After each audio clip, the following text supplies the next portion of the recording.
Bienvenido a Palabra de Gracia, una transmisión de mensajes de libertad y esperanza.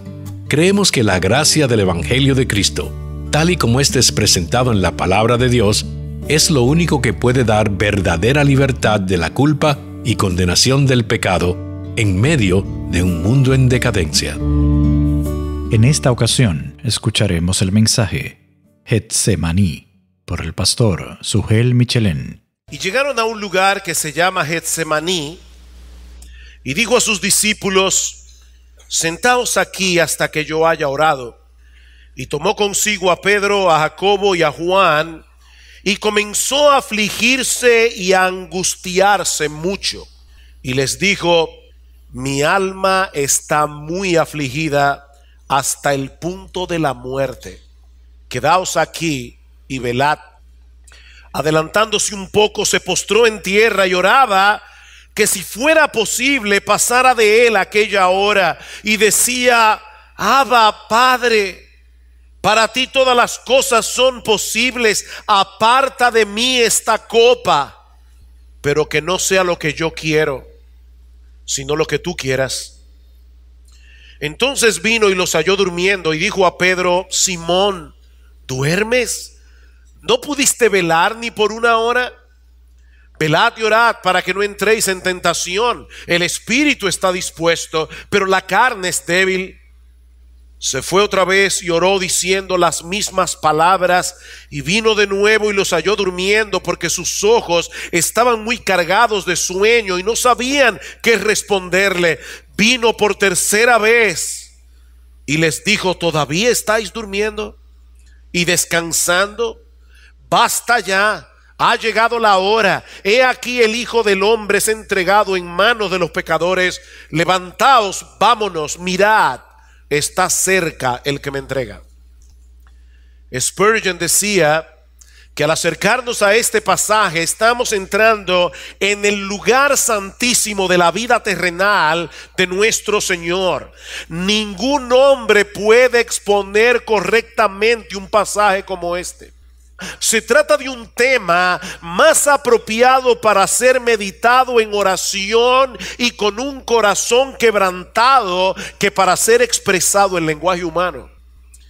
Y en un tono similar decía Juan Carlos Ryle, otro gran predicador inglés contemporáneo de Spurgeon: la historia de la angustia de nuestro Señor en el huerto de Getsemaní contiene cosas que los teólogos más sabios no pueden explicar completamente. Sin embargo, el Espíritu Santo guió a 3 de los evangelistas a que incluyeran este relato en sus biografías del Señor Jesucristo. Porque hay varias cosas aquí que tú y yo necesitamos conocer, necesitamos atesorar, aunque no podamos entenderlas del todo.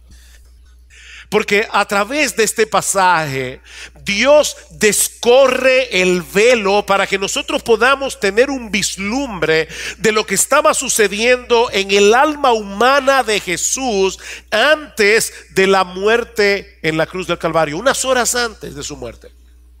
Y en este pasaje vemos al Dios encarnado enfrentándose a la expectativa de un horror inimaginable. Y mis hermanos, Dios quiso que nosotros escucháramos el clamor de su Hijo en esas horas previas a la crucifixión. Dios quiso compartir con nosotros ese momento de intimidad, porque hay algunas verdades sobre Cristo, sobre su obra de redención en este pasaje que tú y yo necesitamos conocer. Ahora, permítame poner este texto en su contexto. Hace unas semanas atrás vimos que Jesús y los discípulos habían celebrado juntos la cena pascual esa noche en el aposento alto, y luego partieron hacia el huerto de Getsemaní.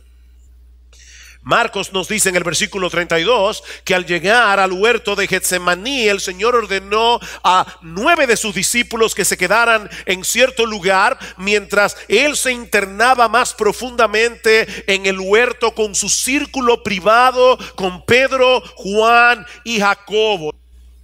No deja de llamar la atención El hecho de que el Señor haya escogido precisamente ese lugar para derramar su corazón en oración delante de Dios, porque la palabra Getsemaní significa prensa de aceite. Allí se cultivaban y se trituraban las olivas, y allí también sería triturada el alma humana de nuestro Señor ante la perspectiva de lo que estaba a punto de ocurrir unas horas más tarde. Y eso nos lleva a la primera escena que encontramos en este pasaje y que hemos titulado una agonía desgarradora. Dice en el versículo 33 que el Señor tomó consigo a Pedro, Jacobo y Juan y comenzó a afligirse y angustiarse mucho. Literalmente comenzó a llenarse de horror y de angustia. Mis hermanos, estas palabras transmiten la idea de ese tipo de horror, de terror repentino que nos abruma ante la contemplación de algo terriblemente espantoso, terriblemente doloroso. La cena pascual había concluido, pero ahora Jesús tenía que experimentar en carne propia aquello que la Pascua simbolizaba. Noten una vez más el versículo 34. Cristo le dice abiertamente a Pedro, a Juan y a Jacobo que su alma estaba muy afligida hasta el punto de la muerte. Y la palabra griega que Marcos usa aquí, perilupos, la palabra periferia, peri es algo que nos rodea. Él está hablando aquí de que estaba abrumado, estaba rodeado, aplastado por la tristeza. Era tal la angustia del Señor que su vida física estaba en peligro. Dice, es hasta el punto de la muerte. La tristeza me embarga de tal manera que estoy a punto de morir. Es lo que Jesús está diciendo a sus discípulos. Dice en el pasaje paralelo en el Evangelio de Lucas, en Lucas 22:43, que Dios envió un ángel para fortalecerlo, de modo que Jesús pudiera proseguir su camino hacia una angustia mayor. De hecho, dice en el versículo 44 de Lucas 22 que estando en agonía oraba con mucho fervor y su sudor se volvió como gruesas gotas de sangre que caían sobre la tierra. Eso es lo que se conoce médicamente como hematidrosis, cuando la tensión alcanza un nivel tan alto que los vasos capilares se revientan y se mezcla la sangre con el sudor. Mis hermanos, los evangelistas no ahorran palabras para que nosotros entendamos el sufrimiento de Jesús en Getsemaní. Ahora, ¿qué era lo que había llenado de terror el alma de Jesús en ese momento? Mis hermanos, ¿cómo podemos explicar que muchos de los seguidores de Jesús parecen haber enfrentado la muerte con más entereza que él? ¿Acaso eran más valientes? ¿Acaso tenían más fe? Por supuesto que no.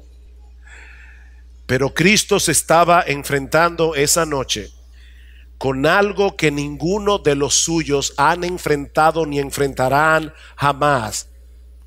Lo que nos lleva a nuestro segundo encabezado, una petición suplicante.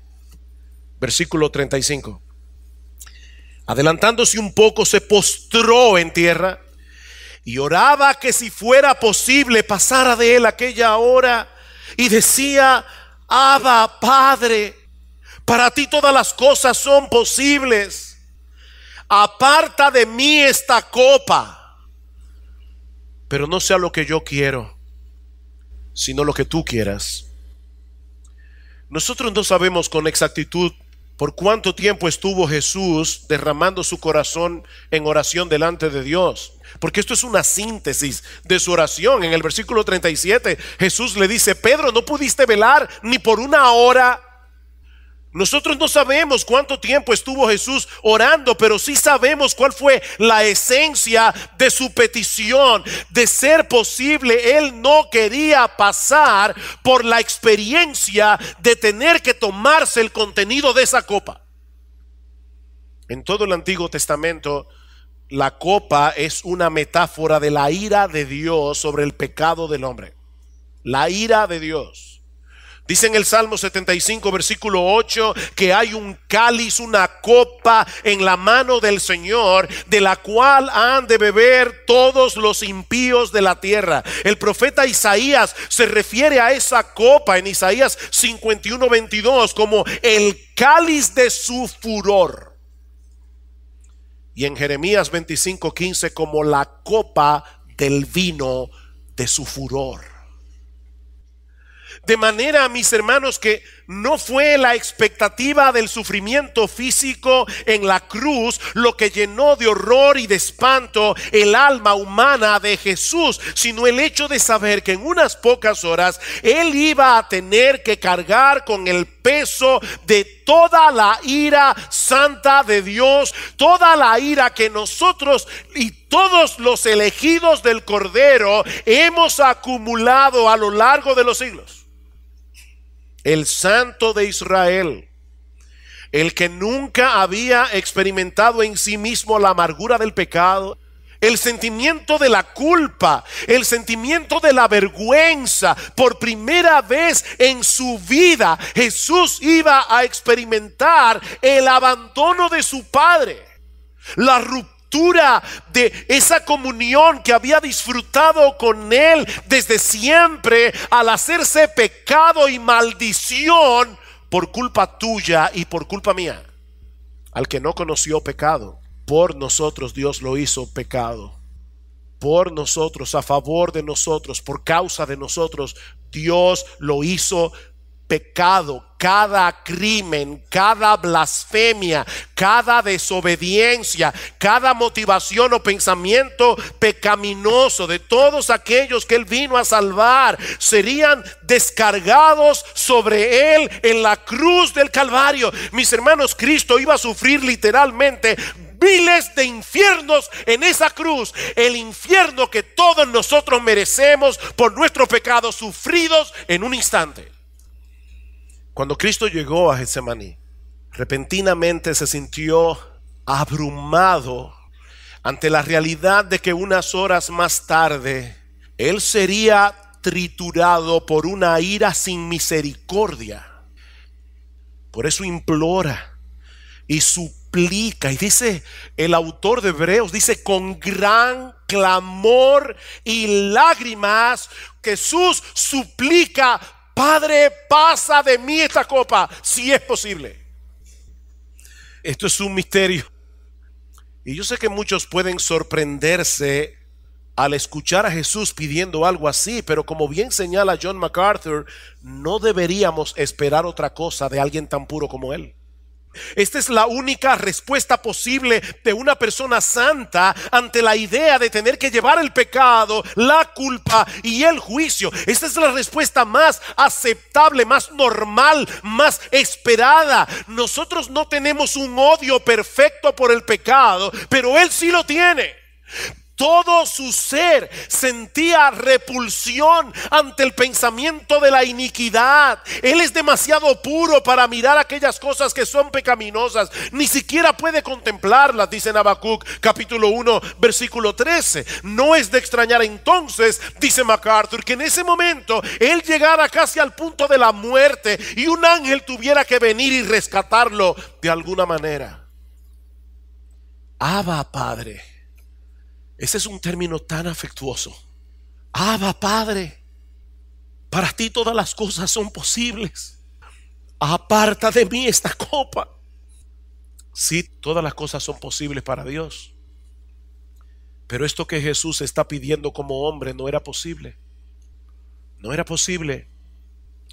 Para que Dios pudiera mostrarnos su misericordia sin pasar por alto su justicia, el Hijo de Dios tenía que sufrir el castigo que todos nosotros merecemos por nuestros pecados. No había otra manera.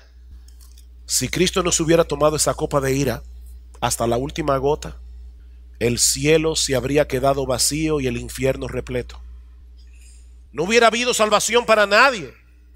Porque entonces esa copa de ira te la habrías tenido que tomar tú, o me la habría tenido que tomar yo. Por eso, mis hermanos, nosotros debemos estar eternamente agradecidos por el final de esta oración. Que no sea como yo quiero.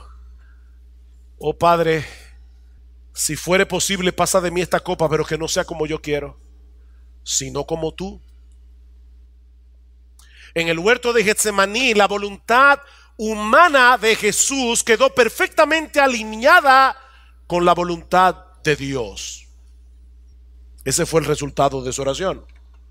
Bajo ninguna circunstancia Cristo abortaría la misión que le fue encomendada. ¿Saben por qué? Por el amor que tenía por su Padre y por todos aquellos que él había venido a salvar.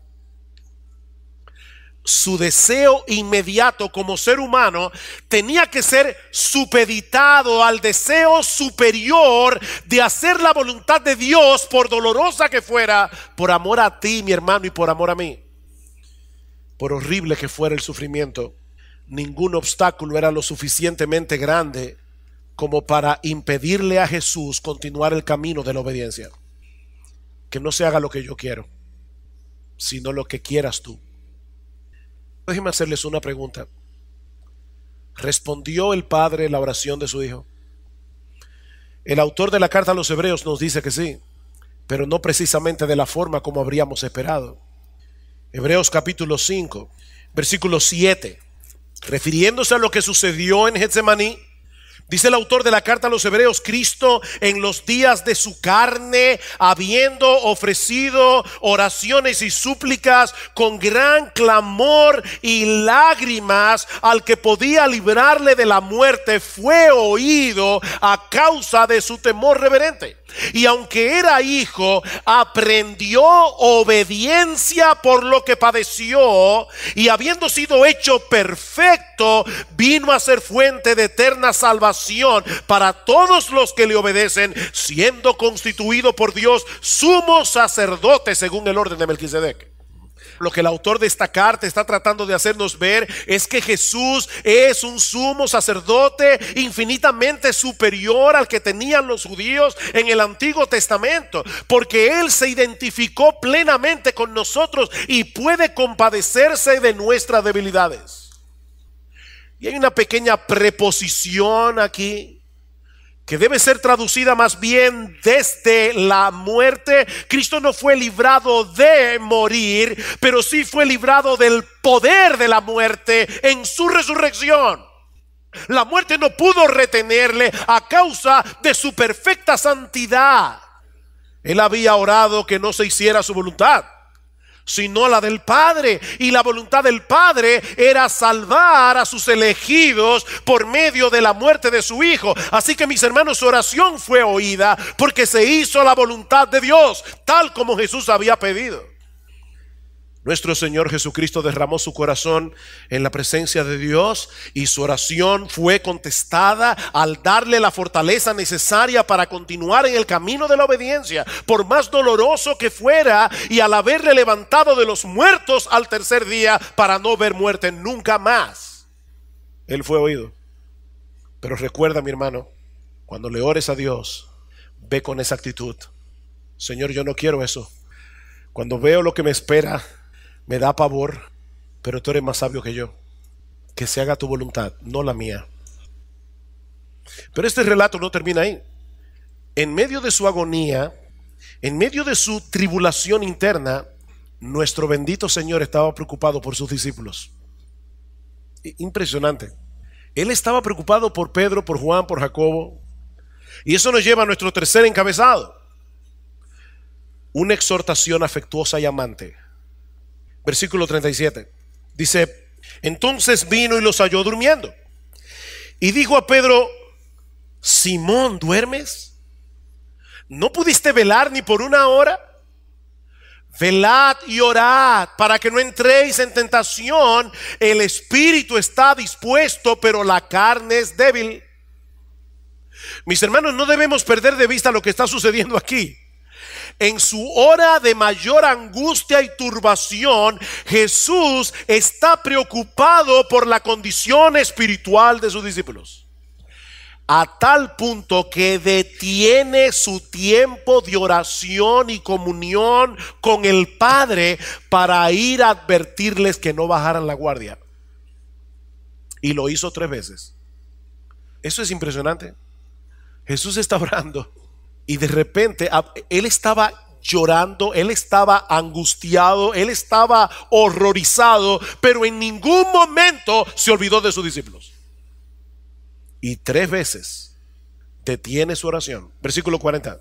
Y vino de nuevo y los halló durmiendo, porque sus ojos estaban muy cargados de sueños y no sabían qué responderle. Vuelve a orar. Versículo 41. Vino por 3ª vez y les dijo: ¿todavía estáis durmiendo? Recuerden, hermanos, que ya Cristo les había dicho que todos ellos serían probados severamente esa noche. Recuerdan que todos ellos iban a tambalear en su fe. Aún les había dicho que el diablo los había pedido para zarandearlos como a trigo. Pero en vez de permanecer en vela y orando, ellos estaban dormidos. Los discípulos tenían todas las razones del mundo para permanecer en vela y oración. ¿Saben por qué no lo hicieron? El texto paralelo en el Evangelio de Lucas nos da la respuesta. Dice en Lucas 22:45 que cuando Jesús se levantó de orar, fue a los discípulos y los halló durmiendo a causa de la tristeza. Lo que ellos necesitaban esa noche no era tratar de escapar quedándose dormidos. Lo que ellos necesitaban era recordar que estaban en medio de un gran peligro que Jesús ya les había anunciado, y mantenerse en vela y orando. Eso era lo que ellos necesitaban en ese momento. Porque esos son los medios de gracia que Dios nos ha provisto para pelear nuestras batallas. Mis hermanos, nosotros estamos en una guerra, y esta es una guerra que no se pelea de pie, se pelea de rodillas.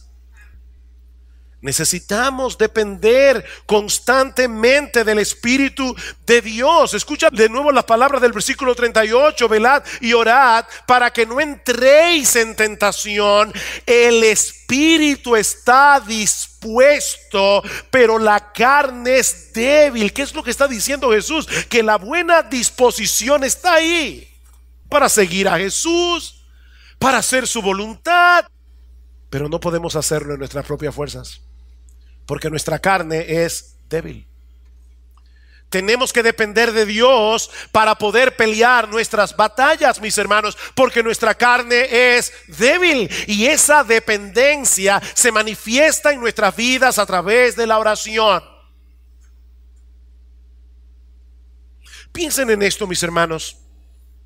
Pedro, Juan y Jacobo vieron a Jesús esa noche caer a tierra, como dice Marcos. Ellos vieron a Jesús con gran clamor, con lágrimas, depositar su carga en la presencia de Dios con un espíritu de súplica y de total dependencia. El que no podía pecar está clamando en oración, y los que están a punto de ser zarandeados por el diablo están durmiendo. Qué ironía. Y mi hermano, antes de condenar a los discípulos, examínate tú. ¿Saben que Cristo intercedió por ellos esa noche? ¿Recuerdan? En Lucas dice que Cristo oró por Pedro. Dice más particularmente: Pedro, yo he rogado por ti para que tu fe no falte. Cristo oró por ellos. Pero lo que el Señor está diciendo aquí es: yo oré por ti, pero ¿sabes qué, Pedro? Tú tienes que orar también.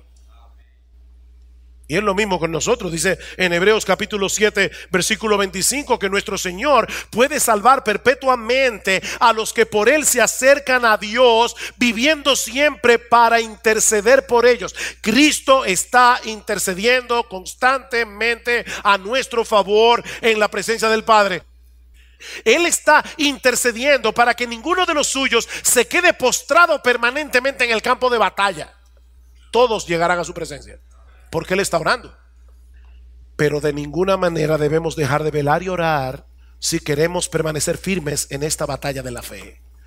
Velad y orad para que no entréis en tentación, porque el espíritu está dispuesto, pero la carne es débil. Vela y ora, mi hermano, para que no entres en tentación. Pídele a Dios cada día que te libre de hacer tu propia voluntad en vez de hacer la suya, por más dolorosa que la suya parezca. Porque nunca encontrarás un mejor camino para ti que aquel por el que Dios te está guiando por medio de su palabra. Y si tú estás aquí sin Cristo en esta mañana, déjame compartir contigo una historia antes de concluir. Hace unos años salió publicado en una revista de National Geographic que después de un incendio en el Parque Nacional de Yellowstone, algunos guardas forestales subieron a una montaña para inspeccionar los daños. Y uno de los guardas encontró un pájaro que estaba carbonizado y petrificado, cubierto por las cenizas, acurrucado a los pies de un árbol. Y dice que desolado ante aquella imagen espeluznante, el guarda golpeó el pájaro con un palo y 3 pajaritos diminutos salieron corriendo de debajo de las alas de su madre muerta. Cuando el fuego llegó, la madre se mantuvo firme en lugar de huir y los que estaban bajo sus alas sobrevivieron. Yo pienso que esa analogía en el contexto de este mensaje no necesita explicación. Ante la perspectiva horrorosa de tener que ser fulminado por la ira de Dios por causa de nuestros pecados, el Señor Jesucristo se mantuvo firme en el camino de la obediencia, proveyendo al pecador el único refugio seguro para el día del juicio. Mira, mi amigo, si hubiera sido posible para Dios perdonar nuestros pecados sin la muerte de Cristo en la cruz, puedes estar completamente seguro que el Padre no habría permitido que su Hijo amado pasara por esa experiencia tan abrumadoramente dolorosa. Pero no era posible. Jesucristo tenía que beberse esa copa hasta la última gota para que el Dios de toda justicia pudiera recibirnos en su presencia. Él tenía que sufrir el infierno para que nosotros no fuéramos a ese horrible lugar. Y es ese Dios, mi amigo, el que ahora te invita a responder en arrepentimiento y fe al mensaje del Evangelio, entregándote por entero a Jesucristo para vivir únicamente para Él. Existe un solo camino al Padre y no es una religión, no es una filosofía, es una persona.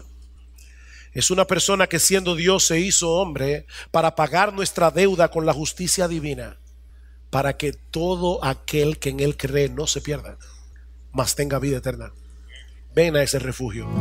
Gracias por escuchar su espacio Palabra de Gracia.